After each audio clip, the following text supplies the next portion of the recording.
Hello friends. आज हम बात करेंगे सीटेट एग्जाम से रिलेटेड बहुत ही इम्पोर्टेंट टॉपिक जो कि आपका ईवीएस एनसीईआरटी से रिलेटेड होने वाला है। तो फ्रेंड्स, अगर आप चैनल पर नए हैं तो एक बार चैनल को सब्सक्राइब करके वीडियो को बिना स्किप किए हुए लास्ट तक जरूर देखें। तो चलिए फ्रेंड्स, हम बिना टाइम को वेस्ट करते हुए सीधा अपने टॉपिक की बात करते हैं। एनसीईआरटी किताबों के महत्वपूर्ण बिंदु हैं। एनसीए 2005 के अनुसार कक्षा 3 से 5 तक के पर्यावरण अध्ययन को 6 थीमों में विभाजित किया गया है, जो कि इस प्रकार से हैं। फर्स्ट है आपका परिवार एवं मित्र, सेकंड है भोजन, थर्ड है पानी, फोर्थ है आपका आवास, फिफ्थ है यात्रा, सिक्स्थ है आपका हम चीजें कैसे बनाते हैं। नेक्स्ट है मधुमक्खी पालन। तो बिहार के मुजफ्फरपुर का बौचाहा गांव, इस इलाके में लीची के पेड़ बहुत अधिक पाए जाते हैं, इसीलिए इस क्षेत्र के लोग मधुमक्खी पालकर शहद बनाने का काम करते हैं। नेक्स्ट पॉइंट है मधुमक्खी पालन को एपीकल्चर कहते हैं।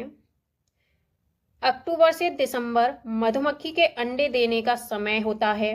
यही मधुमक्खी पालन शुरू करने का भी सही समय होता है। लीची के फूल फरवरी में खिलते हैं। मधुमक्खी के हर छत्ते में एक रानी मधुमक्खी होती है जो अंडे देती है। छत्ते में कुछ नर मक्खी भी होती हैं। छत्ते में बहुत सारे काम करने वाली मक्खियां भी होती हैं। यह दिन भर काम करती हैं, शहद के लिए फूलों का रस ढूंढती हैं। जब मक्खी को रस मिल जाता है तो वह एक तरह का नाच करती है। उससे दूसरी मक्खियों को पता चल जाता है कि रस कहाँ पर है। नेक्स्ट पॉइंट है वह रस से शहद बनाती हैं। छत्ता बनाने का काम भी इन्हीं का होता है और बच्चों को पालने का काम भी इन्हीं का होता है। नेक्स्ट है आपका मधुमक्खी पालन में बक्से का प्रयोग किया जाता है। इस बक्से में चीनी का मीठा घोल डाला जाता है।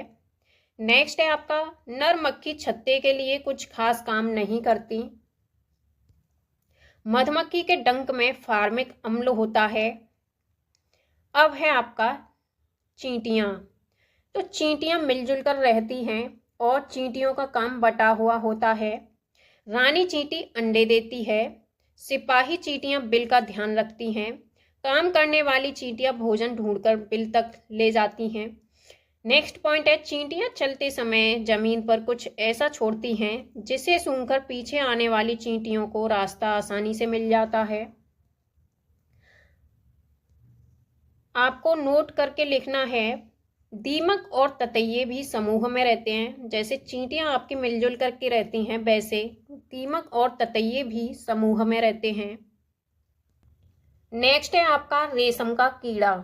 तो रेशम का कीड़ा अपनी मादा को इसकी गंध से कई किलोमीटर की दूरी से ही पहचान लेता है।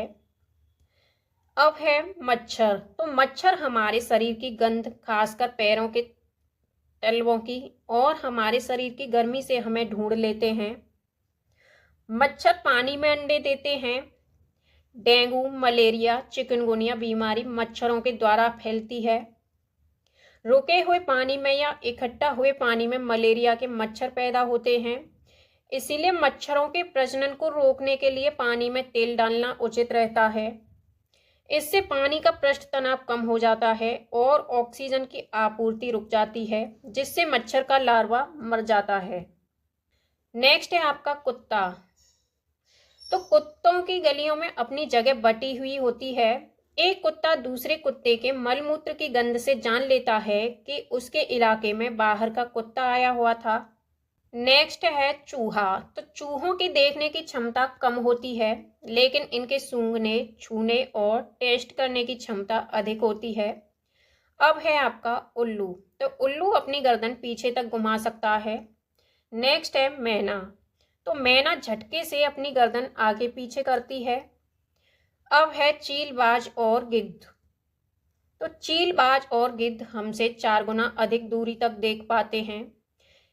चील की पूंछ खांचे वाली होती है। गिद्ध मरे हुए जानवरों को खाकर जगह साफ कर देता है और आकाश में ऊंचाई पर उड़ता है। नेक्स्ट है आपका कलचिड़िया, इंडियन रोबिन पंछी के बारे में। तो कलचिड़िया पत्थरों के बीच में अपना घोंसला बनाती है। इनके घोंसले में पौधों की नाजुक टहनी, जड़ें, ऊन, बाल, रुई ये सब बिछा हुआ रहता है और यह छोटे कीड़े मकोड़ों को खाती है। इनकी चोंच अंदर से लाल होती है। अब हम बात करते हैं कौआ के बारे में। तो कौए के घोंसले में लोहे के तार और लकड़ी की टहनियां जैसी चीजें भी होती हैं। कौआ पेड़ की ऊंची डाल पर घोंसला बनाता है।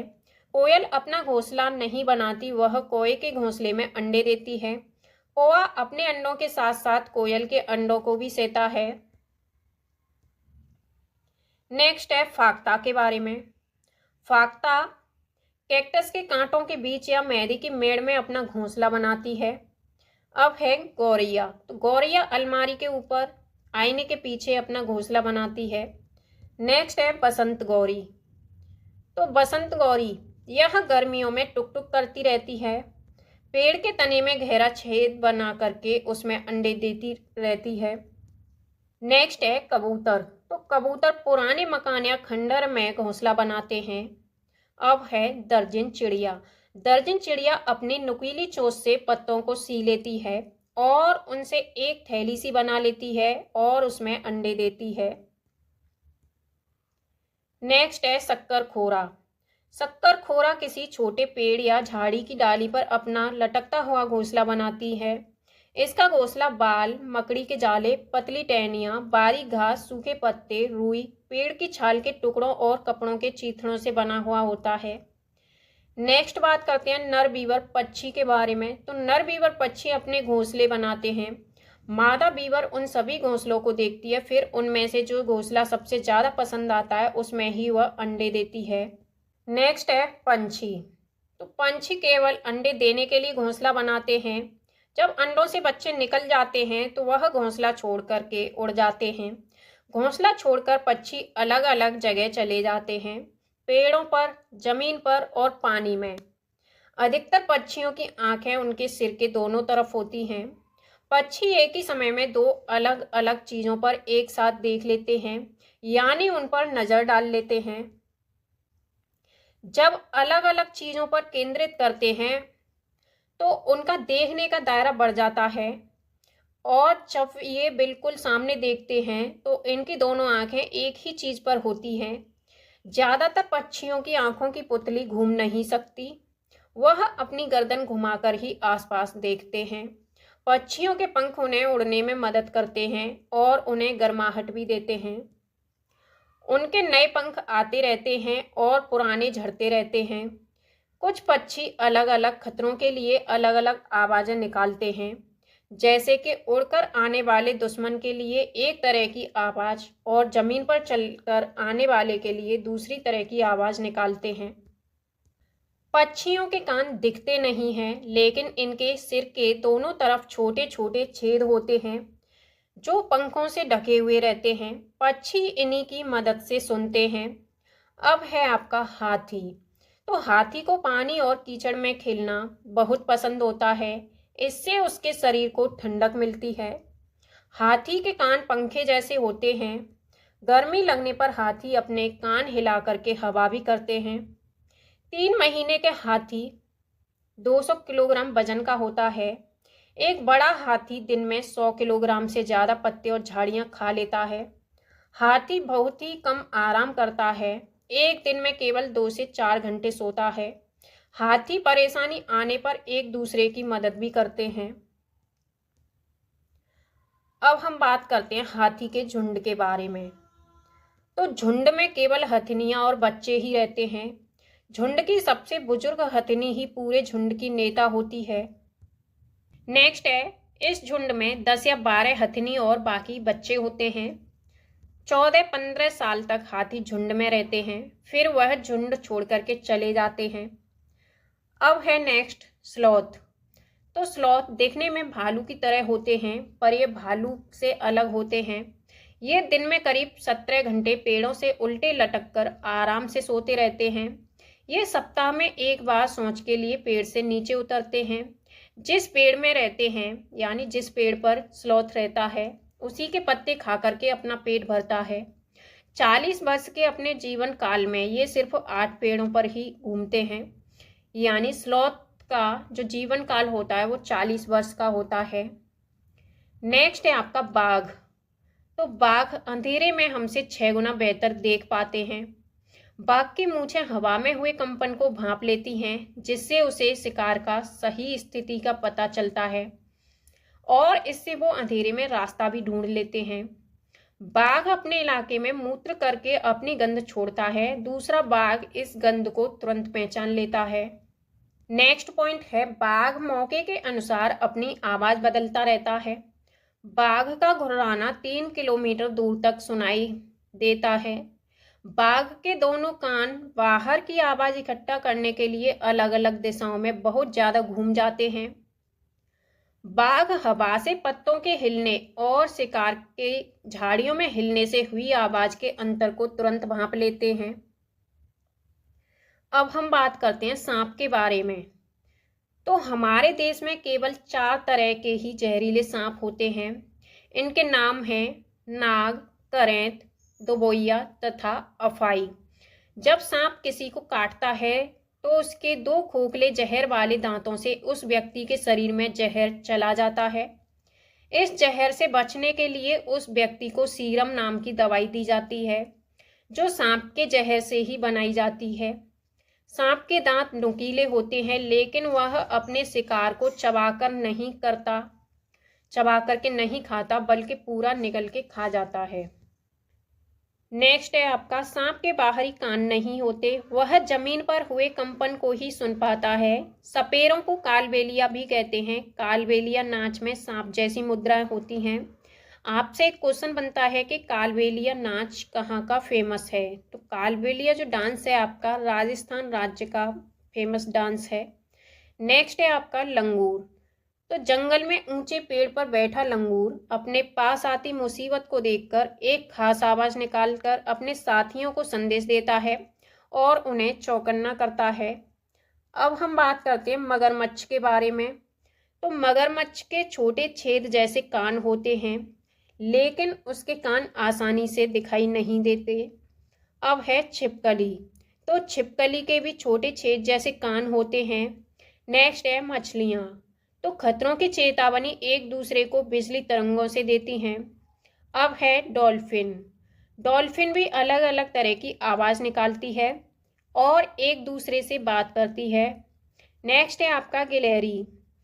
तो गिलहरी के दांत हमेशा बढ़ते रहते हैं। दांतों से काटने और कुतरने के कारण इनके दांत घिस जाते हैं। अब बात करते हैं हम बिल्ली के बारे में। तो बिल्ली के दांत नुकीले होते हैं, जो मांस को फाड़ने और काटने के काम में आते हैं। नेक्स्ट है गाय। तो गाय के आगे के दांत पत्तों के काटने के लिए होते हैं और पीछे के दांत चपटे और बड़े होते हैं, जो घास को चबाने के लिए होते हैं। अब हम बात करते हैं अन्य जानवरों के बारे में। तो जानवरों की खाल पर जो डिजाइन होते हैं वह उनके बालों के रंग के कारण होते हैं। दिन में जागने वाले जानवर आमतौर पर कुछ रंग ही देख पाते हैं। रात में जागने वाले जानवर हर चीज को सफेद और काली ही देखते हैं। बहुत से जानवर किसी खास मौसम में लंबी गहरी नींद में चले जाते हैं, जैसे कि छिपकली। कुछ जानवर भूकंप या तूफान आने के कुछ समय पहले अजीब हरकतें करने लगते हैं। जंगलों में रहने वाले लोग समझ जाते हैं कि कुछ बुरा होने वाला है। जानवरों में भी देखने, सुनने और महसूस करने की शक्ति होती है। वैज्ञानिकों का मानना है कि कई जानवरों की अपनी पूरी भाषा होती है। जिन जानवरों के बाहरी कान व शरीर पर बाल होते हैं वे बच्चे देते हैं। जिन जानवरों के बाहरी कान व शरीर पर बाल नहीं होते वे अंडे देते हैं। स्तनधारियों की विशेषताओं में इनके शरीर पर बाल का पाया जाना और कान के मध्य भाग में और 3 अस्थियों मेलियन, इनकस व स्टेप्स का पाया जाना प्रमुख होता है। नेक्स्ट पॉइंट है यदि कुछ प्रजातियों को छोड़ दें तो लगभग सभी स्तनधारी वर्ग के जंतु बच्चे देते हैं, तथा जिन जानवरों में यह नहीं पाए जाते हैं वे अंडे देते हैं। नेक्स्ट टॉपिक है घास। तो घास का पौधा जितना जमीन के ऊपर होता है उससे कहीं ज़्यादा जमीन के अंदर फैला हुआ होता है। घास की जड़ें बहुत मजबूत होती हैं, इन्हें खुरपी से खोद करके निकाला जा सकता है। नेक्स्ट है आपका बरगद। तो बरगद के पेड़ की लटकन उसकी जड़ों तक होती है और ये टहनियों से निकलती हैं और आगे बढ़ते बढ़ते जमीन के अंदर चली जाती हैं। यह जड़ें मजबूत खंभों की तरह पेड़ को सहारा देने का काम करती हैं। नेक्स्ट बात करते हैं हम रेगिस्तानी ओक के बारे में। तो ऑस्ट्रेलिया में रेगिस्तानी ओक पेड़ पाया जाता है, जिसकी ऊंचाई 11 से 12 फीट होती है। इसकी जो पत्तियां हैं वो बहुत कम होती हैं। इसकी जड़ें जमीन के अंदर 250 से 300 फीट तक जाती हैं, जब तक पानी तक न पहुंच जाए। यह पानी पेड़ के तनों में जमा होता रहता है। जब कभी इस इलाके में पानी नहीं होता या पानी की कमी पड़ जाती है तो वहाँ के लोग इसके तने के अंदर पतला पाइप डालकर पानी निकाल लेते हैं। नेक्स्ट बात करते हैं हम निपेंथिस। तो निपेंथिस नामक पौधा इंडोनेशिया, ऑस्ट्रेलिया और भारत के मेघालय में पाया जाता है। यह पौधा छोटे छोटे कीड़े मकोड़े और जीवों को खा जाता है, यानी उनका शिकार करता है। यह पौधा लंबे घड़े के जैसा दिखता है, जिसके ऊपर पत्ती का ढक्कन लगा हुआ होता है और इसमें से खुशबू निकलती है, जिसकी वजह से कीड़े मकोड़े उसके अंदर फंस जाते हैं। निपेंथिस पौधे को घटपर्णी पौधा भी कहा जाता है। नेक्स्ट बात करते हैं बीज के बारे में। तो बीज को प्राचीन समय में सूखी लौकी में रखकर उस पर मिट्टी का लेप कर देते थे और नीम की पत्तियां इन्हें कीड़ों से बचाती थीं। नेक्स्ट पॉइंट है पौधे स्वयं भी अपने बीजों को दूर तक फेंक देते हैं और कपड़ों में चिपक कर तथा पानी के जरिए भी ये एक जगह से दूसरी जगह पहुंच जाते हैं। सोयाबीन की फलियां पककर फट जाती हैं और उसमें से बीज बाहर निकल जाते हैं। काली मिर्च, सौंफ, गेहूं आदि बीज होते हैं। नाशपाती, भिंडी, करेला, खीरा, टमाटर, चीकू आदि में बीज होते हैं। मिट्टी में गोबर मिलाने से मिट्टी में कीड़ा नहीं लगता। नेक्स्ट है आपका फसल। तो एक ही प्रकार की फसल उगाने से और कई केमिकल्स को यूज करने से जमीन बंजर हो जाती है। नेक्स्ट बात करते हैं क्रोटन पौधे के बारे में। क्रोटन पौधे जमीन के बारे में उसकी दिशा को बता देते हैं, यानी सिग्नल दे देते हैं। नेक्स्ट है आपका क्रोटन पौधे की जड़ जमीन में ज़्यादा गहरी नहीं जाती हैं। जब मिट्टी सूखने लगती है तो इस पौधे की पत्तियां सूखने लगती हैं और झड़ने लगती हैं, जिससे मिट्टी का पता चल जाता है कि मिट्टी सूख रही है। तो यह एक प्रकार का सिग्नल होता है। जड़ें पौधों को सहारा देती हैं, जल तथा खनिजों को अवशोषित करती हैं और ह्यूमस उपलब्ध करवाती हैं। अब हम बात करते हैं सब्जियों के बारे में। तो अधिकतर सब्जियां पौधों के फूल होती हैं और कुछ सब्जियां पौधों का फल भी होती हैं। हरी मिर्च, टमाटर, आलू आया साउथ अमेरिका से। गोभी और मटर यूरोप से आए। कॉफ़ी बीन्स और भिंडी अफ्रीका से आई। सोयाबीन आपका आई चीन से। नेक्स्ट बात करते हैं हम केंचुए के बारे में। तो केंचुए जमीन में छेद बनाकर मिट्टी को मुलायम कर देते हैं। जमीन को इन छेदों से हवा और पानी मिल जाता है। केंचुए मृत पत्तियों और पौधों को खाते हैं और इनके मल से जमीन उपजाऊ बनती है। केंचुओं को किसानों का मित्र भी कहा जाता है। नेक्स्ट बात करते हैं हम झूम खेती के बारे में, यानी शिफ्टिंग फार्मिंग के बारे में। झूम खेती का तरीका बिल्कुल अलग है। एक फसल कटने के बाद जमीन को कुछ साल तक ऐसे ही छोड़ देते हैं, उसमें खेती नहीं करते। इस जगह जो बांस या जंगल उग जाता है उसे उखाड़ते नहीं हैं, बस गिरा करके जला देते हैं। यह राख जमीन में खाद का काम करती है। जमीन को जलाते हुए आसपास के पेड़ न जलें और जंगलों को नुकसान न पहुंचे, इसका भी ध्यान रखना पड़ता है। फिर इस जमीन में खेती की बारी आती है तो जमीन को जोता नहीं जाता, मिट्टी को हल्के से हिलाकर बीज छिड़क देते हैं। एक ही खेत में अलग अलग तरह के बीज जैसे मकई, सब्जियां, मिर्च और चावल बोए जाते हैं। फसल के समय भी अनचाही घास और पौधों को उखाड़ते नहीं हैं, उन्हें गिरा देते हैं ताकि वे जमीन की मिट्टी में मिल जाएं, इससे भी जमीन उपजाऊ बनती है। नेक्स्ट पॉइंट है, मुख्य फसल चावल की होती है, यानी झूम खेती में जो मुख्य फसल होती है वो चावल की होती है। फसल पकने पर गांव में सबसे बड़ा त्योहार मनाया जाता है और चेराव नाच भी करते हैं। इस नाच में जमीन पर बांस की डंडी लेकर दो दो लोगों की जोड़ी आमने सामने बैठती है। ढोल की ताल पर डंडियों को जमीन पर पीटते हैं। डंडियों के बीच लोग एक कतार में खड़े होकर कूदते हैं और नाचते हैं। स्थानांतरित खेती या झूम खेती उत्तर पूर्वी पर्वतीय तथा आदिवासी क्षेत्रों में की जाती है। इसे जनजातीय कृषि भी कहा जाता है। नेक्स्ट पॉइंट है, झूम खेती मिजोरम में होती है। मिजोरम की मुख्य फसल चावल है। मिजोरम में 3/4 लोग जंगल में रहते हैं। यहाँ खेती की लॉटरी निकाली जाती है। जमीन को साझा मानकर सभी लोगों को बारी बारी उस जमीन पर खेती करने का अवसर मिलता है। मिजोरम में मिजो भाषा बोली जाती है। मिजोरम में बांस के बर्तन बनाए जाते हैं। जिस मैदान में 1 टिन बीज बोए जाते हैं उसे 1 टिन जमीन बोलते हैं। कुड़ुक झारखंड की एक आदिवासी जनजाति है। कुड़ुक भाषा में जंगल को तोरांग कहते हैं। भारत के उत्तर पूर्वी क्षेत्रों में स्थानीय खेती करने का रिवाज है। बेलवनिका गांव कर्नाटक में है। जुलाई के महीने में प्याज उगाने का काम शुरू हो जाता है। खूंटी की मदद से खेत की मिट्टी को नरम किया जाता है। समय पर प्याज ना काटी जाए तो वह जमीन के अंदर ही सड़ जाती है। खरपतवार कुछ पौधे बिना बोए खेतों में अपने आप उग जाते हैं, जिन्हें हम खरपतवार कहते हैं।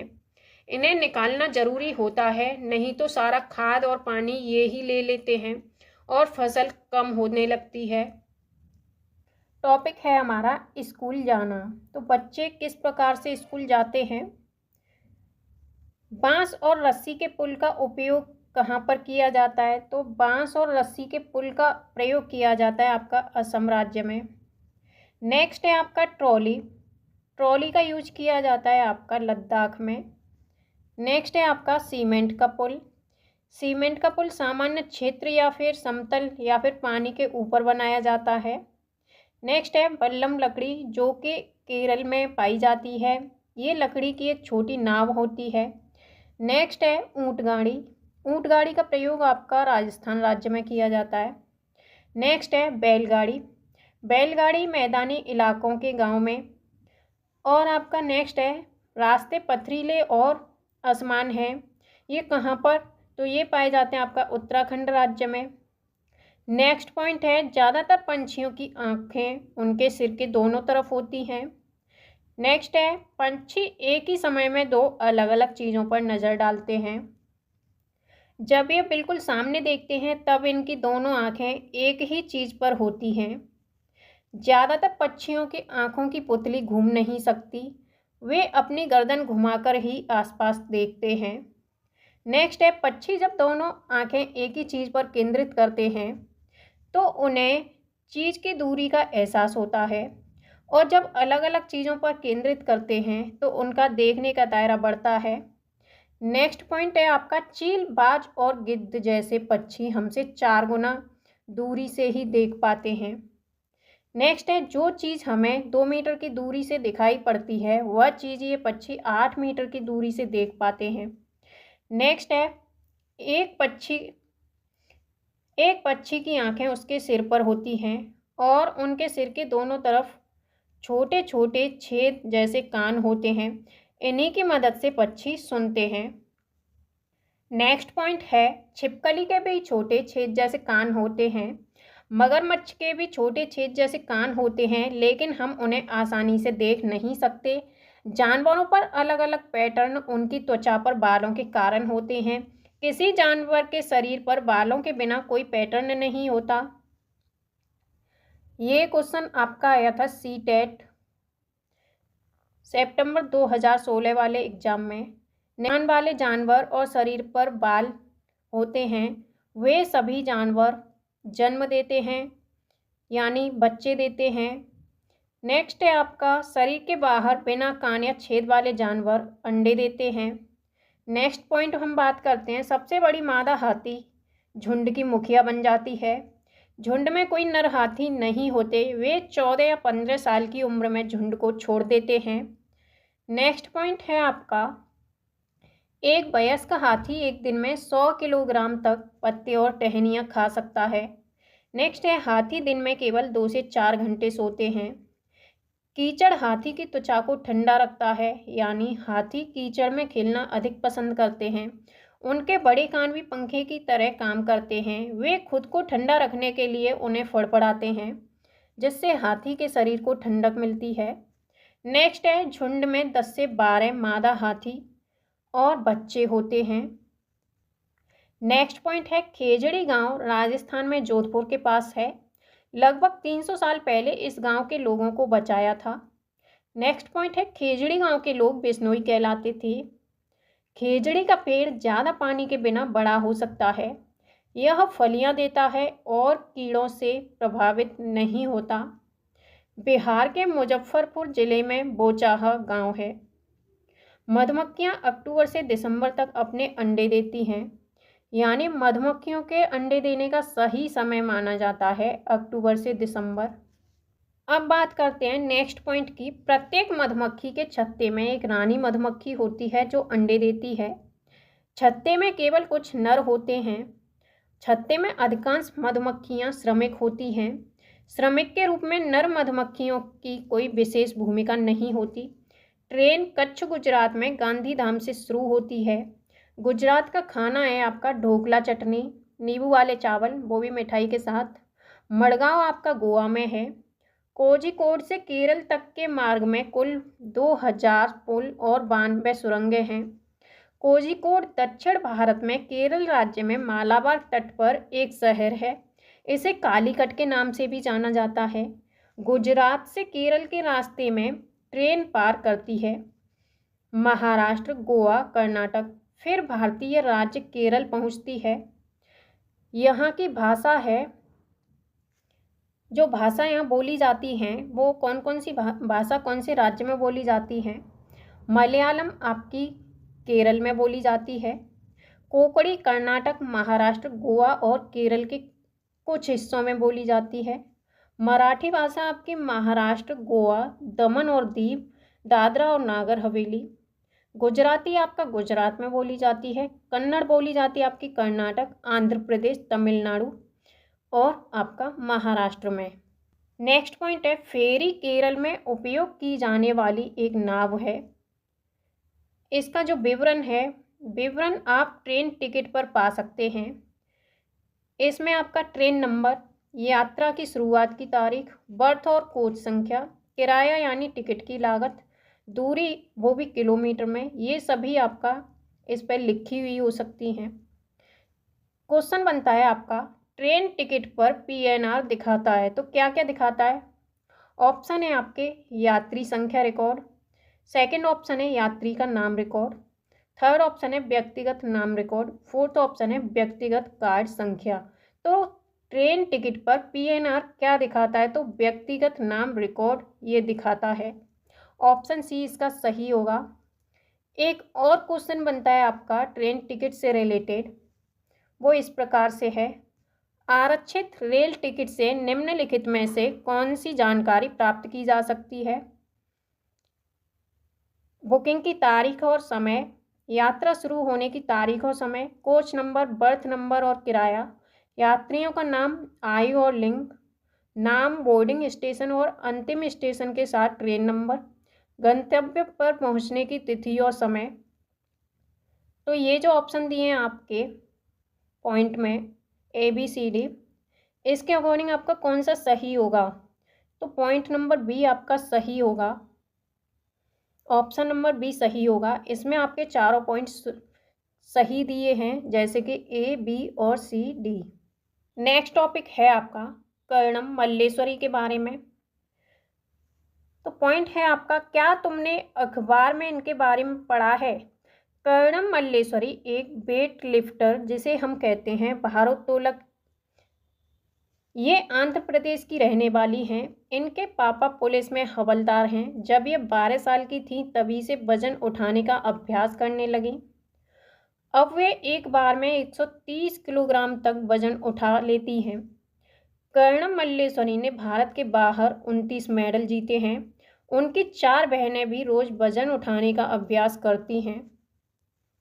अब हम बात करते हैं मधुबनी पेंटिंग के बारे में। पॉइंट नंबर फर्स्ट है आपका, चित्र में डिजाइन को मधुबनी कहा जाता है। यह लोक कला का एक बहुत पुराना रूप है। बिहार में एक जिला है जिसे मधुबनी कहा जाता है, उसी के नाम पर इस पेंटिंग का नाम पड़ा। यह चावल के पाउडर के पेस्ट से पेंटिंग बनाई जाती है जिसमें रंग मिलाया जाता है। नेक्स्ट पॉइंट है, इन्हें बनाने के लिए नील, हल्दी, फूलों और पेड़ों के रंग आदि का प्रयोग किया जाता है। यानी इस पेंटिंग में, मधुबनी पेंटिंग में प्राकृतिक रंगों का प्रयोग किया जाता है। चित्रों में इंसानों, जानवरों, पेड़ों, फूलों, पंछियों, मछलियों और कई अन्य प्रकार के जानवरों को दिखाया गया है। नेक्स्ट है, पेलवनिका गांव आपका कर्नाटक में है। गिजुबाई बधिका गुजरात में रहते थे। उन्होंने बच्चों के लिए कई कहानियां लिखी। एक भारतीय रोबिन अपने अंडे सड़क के किनारे पत्थरों के बीच में देती है। कोयल कोए के घोंसले में अपने अंडे देती है। पंछी अपने अंडे देने के लिए ही घोंसले का निर्माण करते हैं। चूजे बड़े होने के बाद अपना घोंसला छोड़ देते हैं। नल्लमदा आंध्र प्रदेश में है। हिलगुंडी गांव आपका कर्नाटक में है। हिलगुंडी में बच्चों की पंचायत जो भीम संघ कहा जाता है। बरगद के पेड़ के बारे में, जो लटकती हुई शाखाओं की तरह दिखता है वह वास्तव में इस पेड़ की जड़ें हैं। डेजर्ट ओक यानी रेगिस्तानी ओक एक पेड़ है जो ऑस्ट्रेलिया में पाया जाता है। ओक के पेड़ की जड़ें गहराई तक जाती हैं और पानी पेड़ के तनों में जमा हो जाता है। अब है नेक्स्ट पॉइंट, असम में चावल की नई फसल के अवसर पर बिहू उत्सव मनाया जाता है। आपसे एक क्वेश्चन बनता है कि बिहू का त्यौहार किस राज्य में मनाया जाता है। बिहू या फिर कटी बिहू, ये आपका असम राज्य में मनाए जाते हैं। नेक्स्ट है आपका माघ बिहू, 14 और 15 जनवरी को या फिर असमिया कैलेंडर के 10वें महीने के पहले और दूसरे माह में मनाया जाता है। बिहू के अवसर पर बांस में भेला घर बनाते हैं। मुक्तापुर गांव आंध्र प्रदेश तेलंगाना राज्य के पोचमपल्ली जिले में है। नेक्स्ट है आपका पोचमपल्ली जिले में पारंपरिक व्यवसाय है कालीन बुनाई, खिलौना बनाना, इत्र उत्पादन आदि। ये चीज़ें उस जगह के नाम से प्रसिद्ध हो गई हैं जहां उन्हें बनाया जाता है, जैसे कि कुल्लू शॉल, मधुबनी पेंटिंग, असम रेशम, कश्मीरी कढ़ाई आदि। अब है आपका अबू धाबी है, तो ये आपका है संयुक्त अरब अमीरात में। चिट्टप्पन आपका यहाँ मलयालम में पिता के छोटे भाई को कहते हैं। कुंजम्मा आपका मलयालम में पिता के छोटे भाई की पत्नी को कहते हैं। केरल में कई फलों के पेड़ मिलते हैं जैसे कि नारियल, केला, कटहल, पपीता, सुपारी आदि। नेक्स्ट है आपका रेगिस्तान में उगने वाला एकमात्र पेड़ है खजूर। नेक्स्ट है केरल में विभिन्न मसाले मिलते हैं जैसे कि तेज़पत्ता, इलायची, काली मिर्च आदि। गरम मसाला छोटी और बड़ी इलायची, लौंग, जीरा, दालचीनी, काली मिर्च, सौंठ आदि से बना हुआ होता है। लेफ्टिनेंट कमांडर वहीदा प्रिज्म भारतीय नौसेना में एक डॉक्टर हैं। लेफ्टिनेंट वहीदा परेड का नेतृत्व करने वाली पहली महिला हैं। वहीदा प्रिज्म जम्मू और कश्मीर के राजौरी जिले में धन्नड़ी से हैं।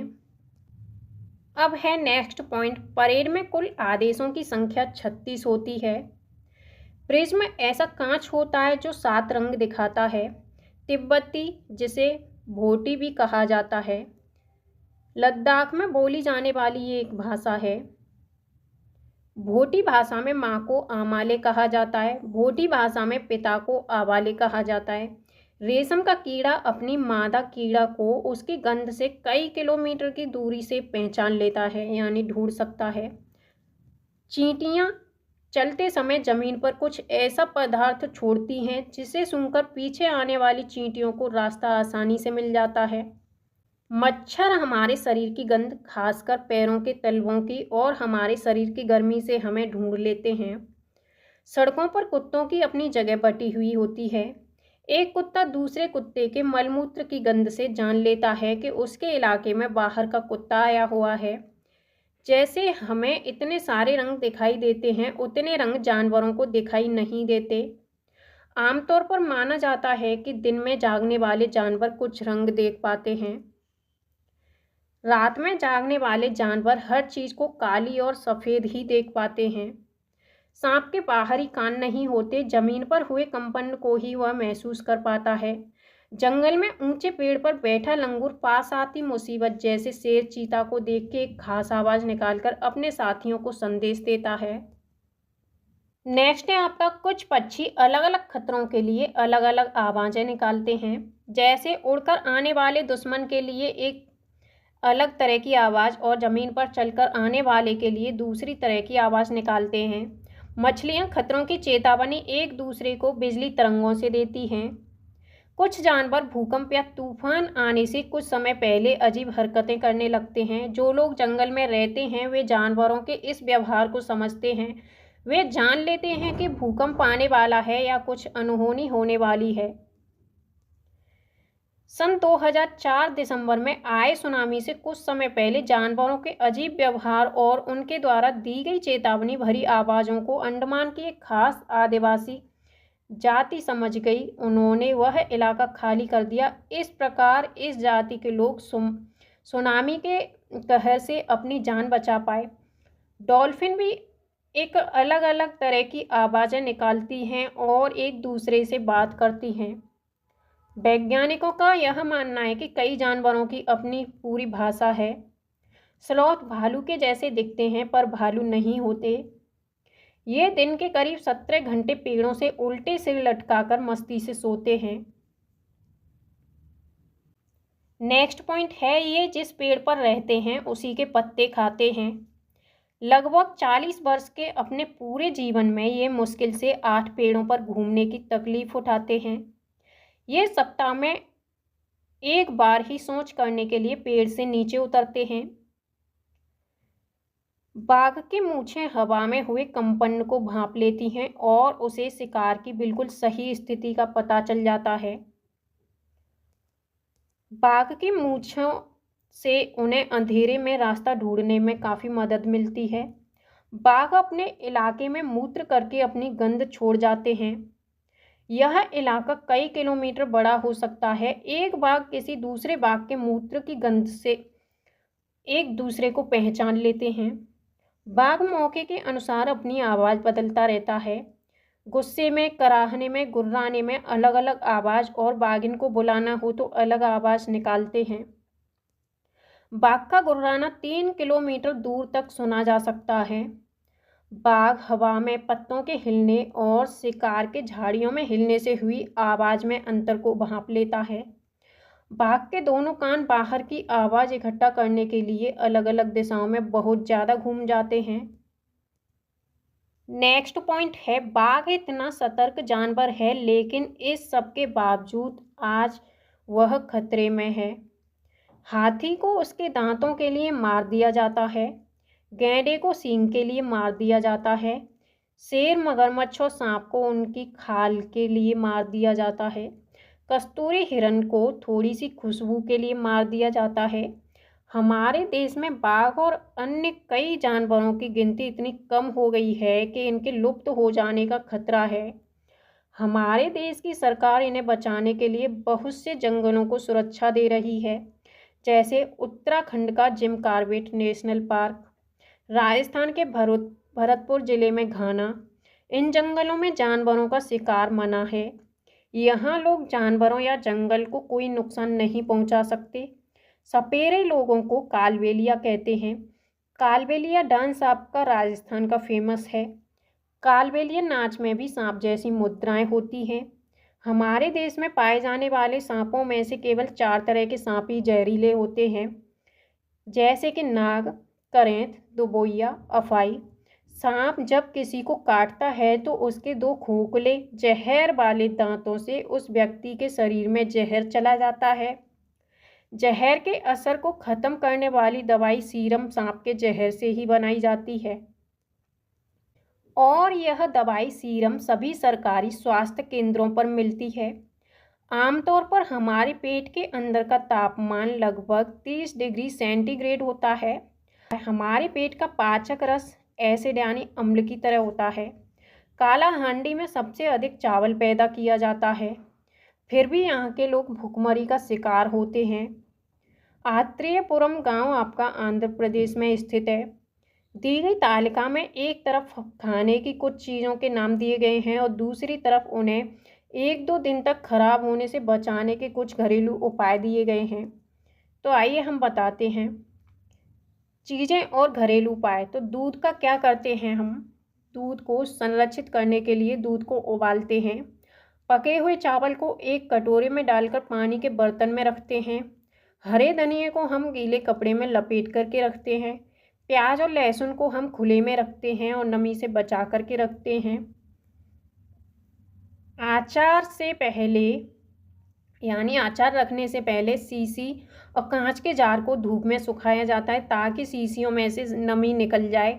अगर सीसी में थोड़ी सी नमी रह जाएगी तो अचार खराब हो जाएगा यानी सड़ जाएगा। अब हम बात करते हैं नेक्स्ट पॉइंट की। तो कुछ ऐसे पौधे भी होते हैं जो चूहों, मेंढकों, कीड़े मकोड़ों और छोटे जीवों का शिकार करते हैं। इनमें नीपेंथिस सबसे ज़्यादा मशहूर है। यह ऑस्ट्रेलिया, इंडोनेशिया और भारत के मेघालय राज्य में पाया जाता है। इसका आकार लंबे घड़े जैसा होता है जिसके ऊपर पत्ती का ढक्कन लगा होता है। घड़े से खास खुशबू निकलती है जिसकी वजह से कीड़े खिंचे चले जाते हैं। पौधे के ऊपर पहुंचते ही कीड़े अंदर फंस जाते हैं और बाहर नहीं निकल पाते। कुछ बीज हवा में उड़कर बहुत दूर दूर तक पहुंच जाते हैं। कुछ बीज हवा में तो उड़ नहीं पाते, ये जानवरों की खाल और हमारे कपड़ों में अटक जाते हैं। पौधे स्वयं भी अपने बीजों को दूर तक छिटक देते हैं, जैसे कि सोयाबीन की फलियां पककर सूख जाती हैं तो छिटक करके बिखरने लगती हैं। प्रश्न है आपका पिचर प्लांट यानी निपेंथिस। तो ऑप्शन है भारत में कहीं पाया जाता है। सेकंड ऑप्शन है मेंढकों, कीड़ों मकोड़ों और चूहों को चतुराई से फंसाता है और खाता है। ऑप्शन सी कीड़ों को आकर्षित करने के लिए उच्च तारत्व की आवाज़ें निकालता है। ऑप्शन डी मुंह छोटे छोटे कांटों से ढका होता है। तो इसका राइट आंसर, सही आंसर होगा आपका ऑप्शन बी, मेंढकों, कीड़ों और चूहों को चतुराई से फंसाता है और ये खा जाता है।